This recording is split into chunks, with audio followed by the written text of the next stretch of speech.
Mobile County Public Schools presents Homeroom. Hi, and welcome to Homeroom, where we introduce you to some people who are making a big impact in our community through the hard work they do in Mobile County Public Schools. Today I'm going to introduce you to our Teachers of the Year. And to become a Teacher of the Year is a big honor in Mobile County. It starts at the school level, where all 88 of our schools select a teacher to be their Teacher of the Year. And from there, a committee reviews applications of all of those and picks an elementary winner, a middle school winner, and a high school winner. And then the best part is that we get to go out in the schools, into the classrooms, and surprise those teachers and let them know that they've been selected. And then their applications are forwarded on to the state, where they may be chosen as Alabama's Teacher of the Year. So we're going to show you a video of when we were able to surprise our Teachers of the Year, starting at Mary B. Austin Elementary School, where we surprised Crystal Galloway. We want to say congratulations, Galloway, for being selected as Mobile County Teacher of the Year. Are you serious? Yes, ma'am. When I was a kid, I wanted to be an astronomer. I wanted to work with chimpanzees. I wanted to travel the world. And then I had to pick a profession, and I don't know, it was just God's hand, and I get to study all of those things every day of the week, and every day is different. And hopefully I get to share some of my love of learning with the kids I teach. So that was such a fun day, and I think that what was great about it was that all your kids were there, and they were excited, they were surprised, and they were so happy for you. So what was it like for you, for us to walk in there and say that you were Teacher of the Year? Yeah, it was surprising. I was definitely overwhelmed. That's not something that obviously happens ever. I'm not one that's surprised easily. You know, being the mom and the teacher, you're always in on everything. So it was just completely humbling and overwhelming, surprising, because I was in my mode teaching. So. Why do you teach? I teach, I couldn't choose a profession when I was young. I wanted to study everything, but then I always, too, had that little desire that I felt like I could change the world. And it was just God's plan for my life, and that was just where I ended up. And now I teach the gifted and talented students at Mary B. Austin, and I believe with all of my heart that that's my mission field. I'm there for those kids. And it's called the PACE program, yes. And it's for you screen the kids and you pick out the gifted kids, and they do some really interesting lessons. So What is the PACE program exactly? The PACE program is our gifted and talented program here in Mobile. Gifted programs are state mandated, so they're called something different in each state that you visit. Here in Alabama, we screen all students in the second grade for gifted potential, things like creativity, leadership, problem-solving ability, because research says that students that are gifted, they need something else in their school day. They may need something to help them be more creative, or help them be organized, or help them with their peer relationships. Sometimes gifted kids may struggle with things like they aren't risk takers, or maybe they think they're elitist and they already know everything. And so we have this program to kind of meet those needs, those emotional and affective needs, but also push them academically beyond their typical grade level. So can you give us an example of what a PACE class would look like, or what you teach? I tell people that my class is loud and it's messy, but it's always purposeful, and at least for me in my classroom, we're a family. So if you ever came by, and like the day you guys came by, it was loud and it was messy, but the kids were on task, and they're the ones doing the learning. I'm the facilitator, so I'm there just to provide resources and structure and direction.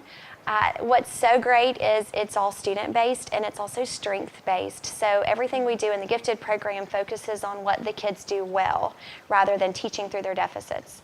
But then we have this whole emotional side knitted throughout. So a typical lesson, if you will.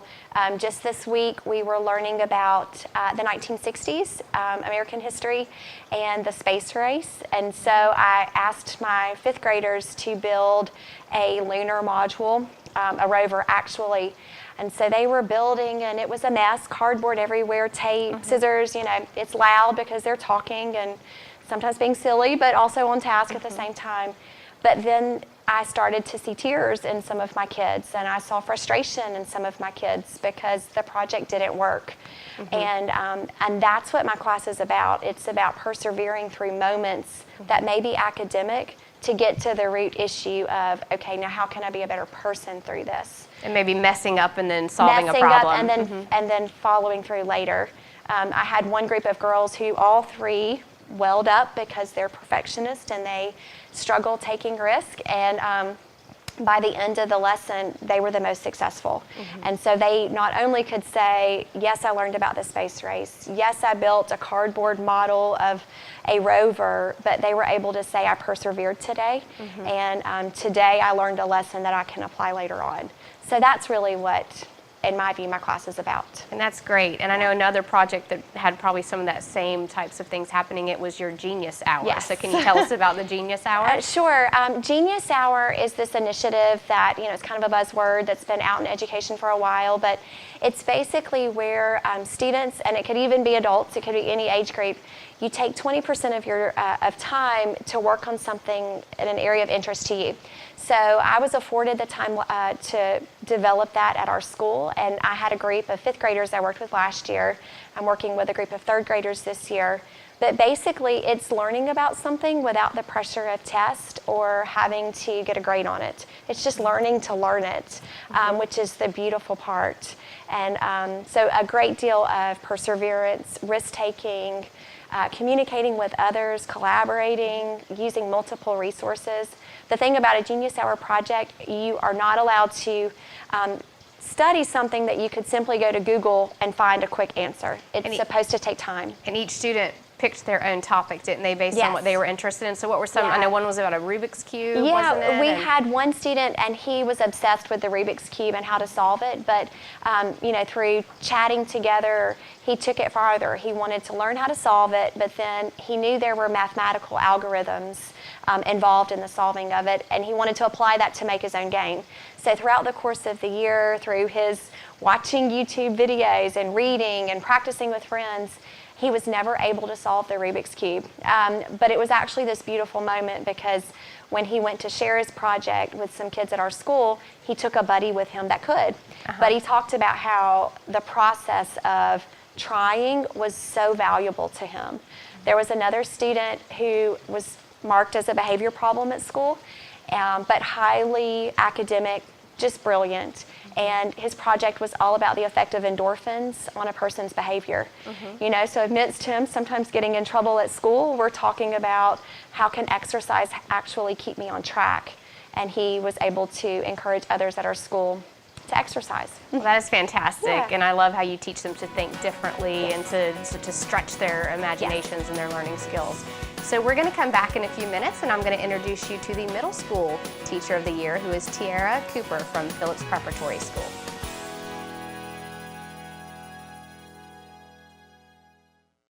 Each month, more than 90 guns are reported stolen from unlocked vehicles, creating the potential of serious injury or death. Lock it up. Many violent acts and crimes are committed with stolen guns. Lock it up.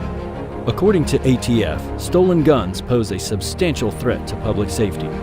Lock it up. Be responsible. Take time to record your handgun serial number and secure it from thieves. Lock it up. Lock it up for me. I believe that the quality of education that I received at the Mobile County Public School System, I would give it an A+, an excellent education. And I feel that they prepared me for my future career. I feel that I received not only the fund of knowledge that I need, but the social skills, communication skills that is needed to compete with any other student, not just in Mobile County particularly, but nationwide.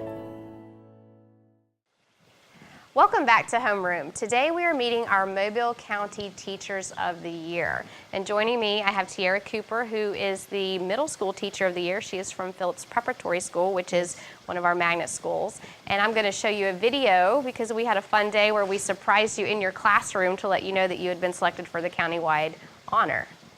Congratulations, Ms. Cooper is not just our Teacher of the Year, but she is Mobile County Public School System's Middle School Teacher of the Year. Yay! Well, I am completely overjoyed, and I'm truly humbled. This is a great opportunity to serve not just Phillips Prep, to be selected by the district. It means so much to me and so much to my students. So much, I imagine, to Phillips Preparatory School. We strive hard all year just to make this a school that's globally connected and real world connected. And so this is just a great opportunity just to serve this district. And I'm truly humbled, and I thank Superintendent Threadgill for the opportunity as well. So joining us in the studio is Tiara Cooper from Phillips Preparatory. So how fun is it to relive that moment from that day? It's still a little overwhelming, I must say, but it was indeed quite fun. I'm not used to being surprised to that magnitude, but it was really fun to sit, be able to sit here and watch it again and relive that moment. So we had your principal involved, your family was there. Yes, and that was the biggest surprise, to look up and see my mom, my stepdad, and my grandparents, my aunts and uncles. It was a really big moment, so I was glad that they were able to be there and share in that hour with me. And so you didn't always want to be a teacher. I think what's neat about your story is you went to college, you wanted to be an athletic trainer. So what happened? Tell us how you switched paths. Well, I went and thinking I was going on my own plan, going to be an athletic trainer. I was there on a band scholarship as well. And so just managing band and athletic training and doing all the hours in both. And I got into my spring English class. And Miss Mitzi Gates, my English professor, asked me if I would tutor for Upward Bound and the students in English, because I was performing so well in English. And I told her I'd love to. And so it was those moments of watching those students who were struggling to start seeing the light bulbs go on, and seeing them breathe a sigh of relief, and watching them feel successful in those moments. And I knew that there was something more that I needed to do to be able to impact the world and not just myself. Athletic training would have been a pretty good field financially, but teaching was going to do so much more than just for me. And we think you made the right choice. And I know I was at an event at Phillips recently, and the students were just cheering you on when they announced you, and so they're pretty glad that you're a teacher as well, aren't they? Yes, ma'am. They are, and I'm just as glad. I don't think I could be doing anything else that would bring such intrinsic rewards.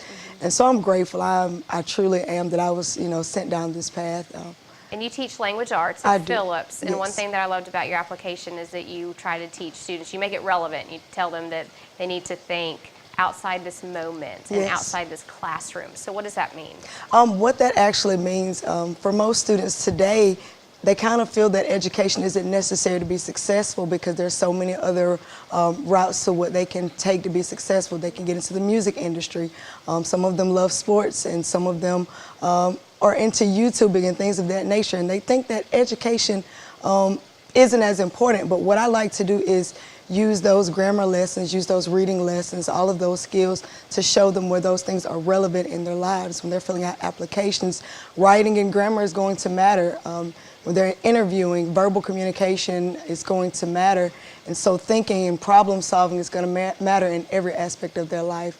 And so I just make those moments real. It's not just about the story, but being able to analyze the story and seeing how it matters to our everyday lives. And I know one example of that is your approach to injustice lesson, and you bring in some real examples from that. So yes. Can you tell us about that? With our approach to injustice lesson, we actually pulled that lesson from after we read Rosa Parks' My Story, and she tells the story of discrimination and racism and living through the civil rights movement. And so what we do with that is we have the students to choose their own injustice that they're aware of, whether it's social, socioeconomic, emotional, those things that we see, immigration, so many injustices nowadays that they can still relate to. And so again, it's about making that moment relevant. What we have them do is take it and research it, and then choose what's the best way to approach it. Is it through protesting? Is it through hosting events? And so they actually are able to take control and actually, excuse me, be the leaders of those injustice movements. And they personalize it based on what they're interested in. Yes, they do. That's cool. So, and another one that I know that you've done is the Mail for Maddox. So can you tell us about that? With the Mail for Maddox, I get a little emotional about that one. We actually started that one back at the start of December, where we were introduced to Maddox as a young boy, 14, who was battling cancer and had been for 8 years. And so the only thing he requested for Christmas was Christmas cards. He had been told that he wouldn't make it to see Christmas. And so that's all he wanted was Christmas cards, and he began to get thousands from around the world. And we wanted to take part in that movement. And so we actually took a day after EQTs and we created cards and newsletters, and they wrote personal letters, and I mailed them off just before Christmas, and they arrived on Christmas Eve. And gladly we could say that Maddox was able to make it through Christmas and received all of those Christmas cards. Sadly, on January 23rd, he passed away, and so his family had posted that he had fought his last fight. But I was grateful and so proud of my students, and to be able to build that emotional connection. And again, it was about living beyond the moment, being a caring people, being a compassionate people, and living life not just for self-rewards and self things that we need, but being able to put smiles on other people's faces and meet their needs as well. And taking a few minutes and making an impact on someone else Yes. that made a world of a difference, Yes, right? yes, absolutely. That's really good. And I know one thing that you talk about is a need for us to have more diversity in our teaching force. And so why do you think that's important? Because the world is so diverse. I remember where I went to school at Washington County High School, and I remember what it was like to be the only minority in a class, but I wasn't quite prepared for what the world around me would look like.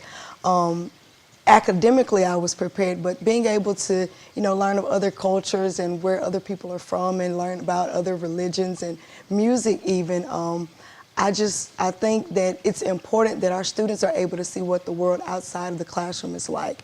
I think it's so important that they get to meet students from other cultures, students who are bilingual and even speak 4 to 5 languages. I think it's important, again, just to prepare them for the futures in which they'll live, for the professionals that they shall become.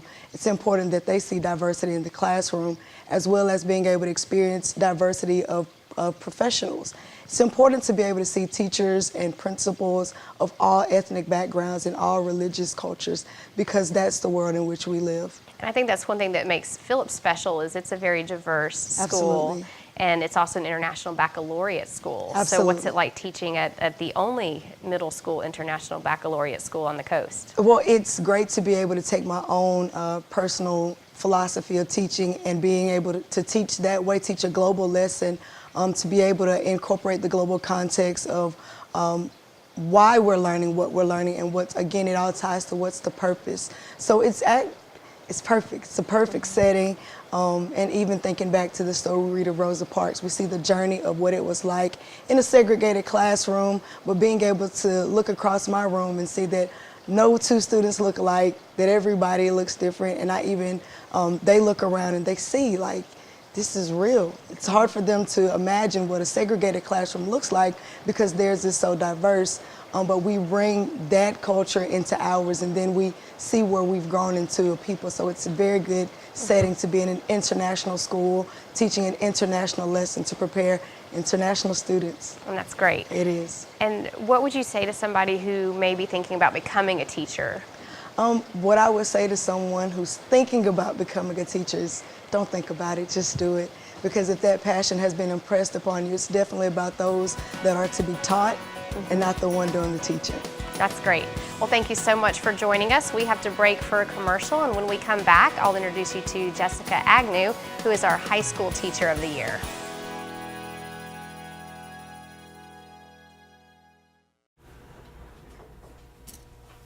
Get it. Get it. Get it. Get it. Get it.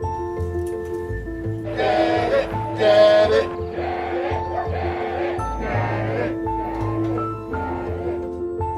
Is she gonna get it, Daddy? She'll get it. Get it. Get it.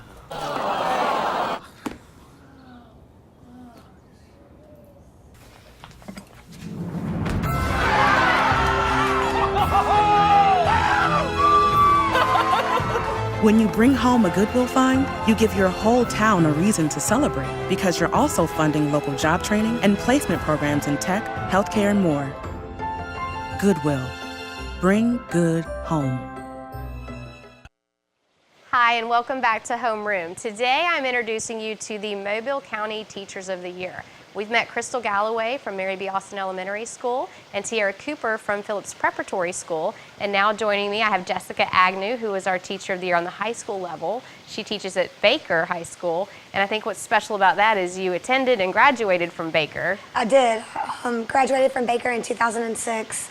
And I really enjoyed my experience there as a student, and was very involved in the school academically and extracurricularly. And I think it's just a big blessing to be able to come back to what I consider my home with my family and be able to educate the next generation of Baker graduates. And that pride in Baker shows in your classroom and all that. And so it's very special. So we have a video. I'd like to go to Baker on the video and show us the day where we surprised you to let everyone know that you were Teacher of the Year.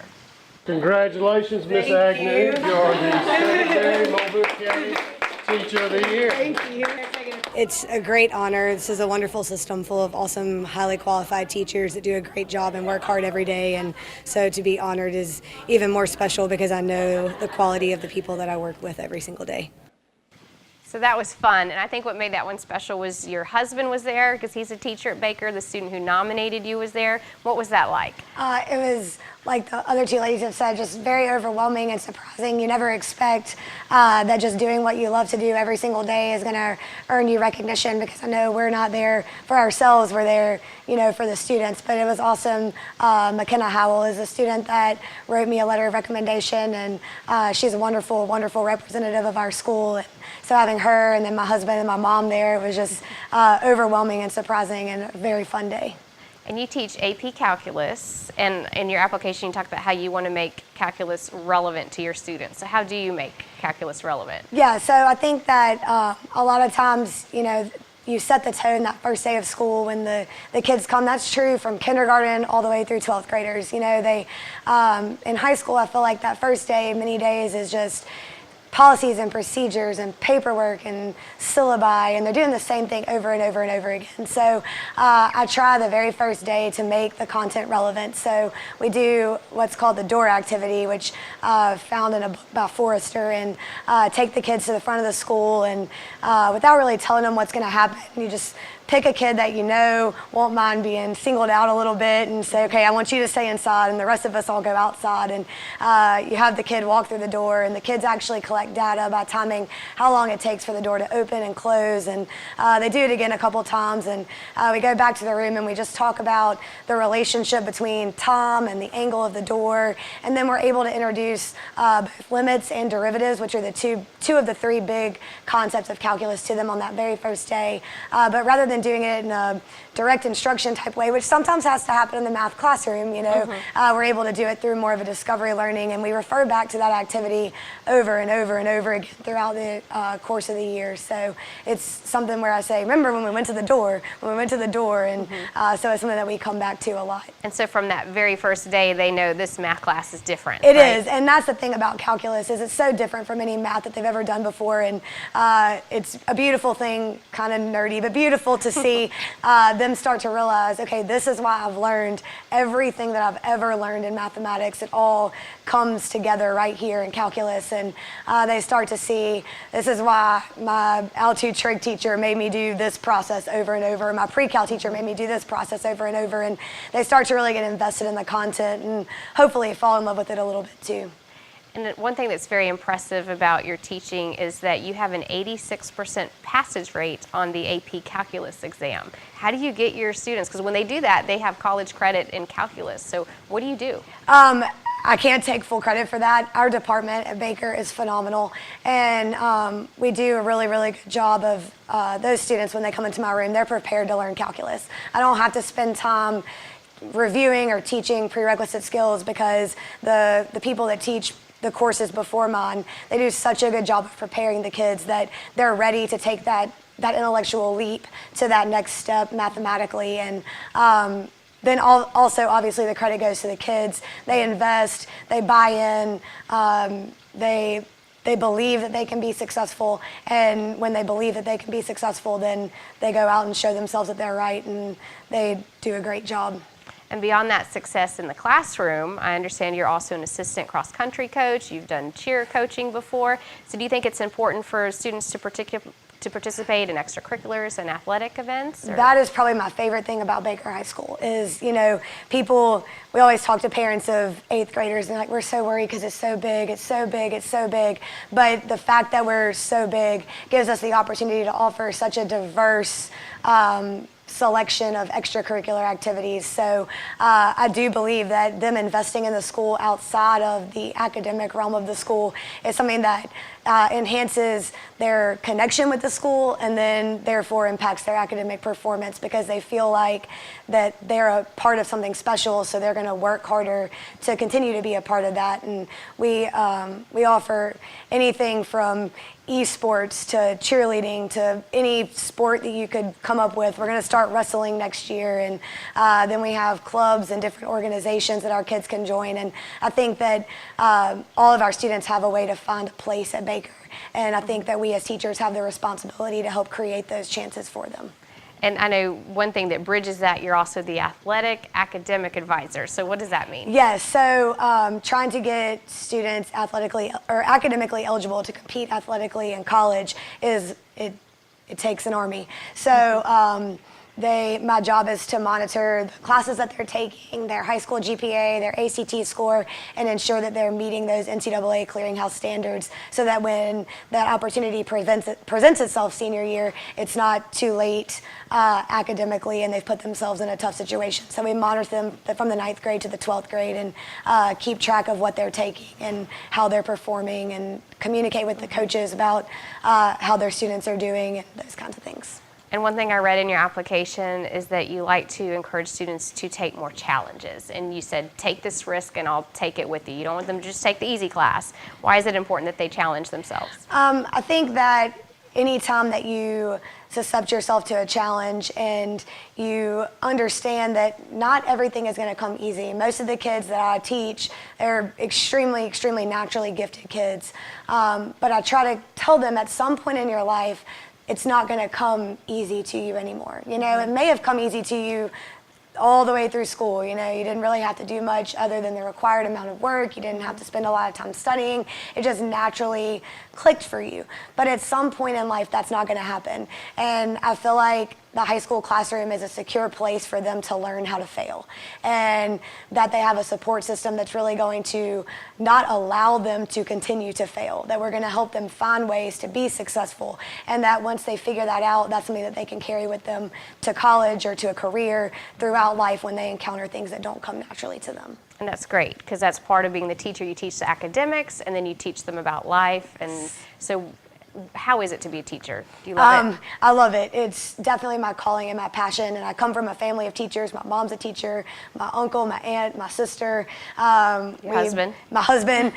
we could probably just put together a school just with my family as teachers. And I think that it was kind of woven, that fabric was woven in me as a young child of what a teacher should be, and more than just the academic, but care about the student and the person as a whole, and that's my favorite part of my job for sure. And that's fantastic. And so we're glad you're a teacher in Mobile County Public Schools. We have so many wonderful teachers in Mobile County, and if you joined us today, it was a fantastic day because we met our elementary teacher of the year, who's Crystal Galloway from Mary B. Austin, our middle school teacher of the year, who is Tiara Cooper from Phillips Preparatory, and our high school teacher of the year, who is Jessica Agnew from Baker High School. So thank you so much for joining us today for Homeroom.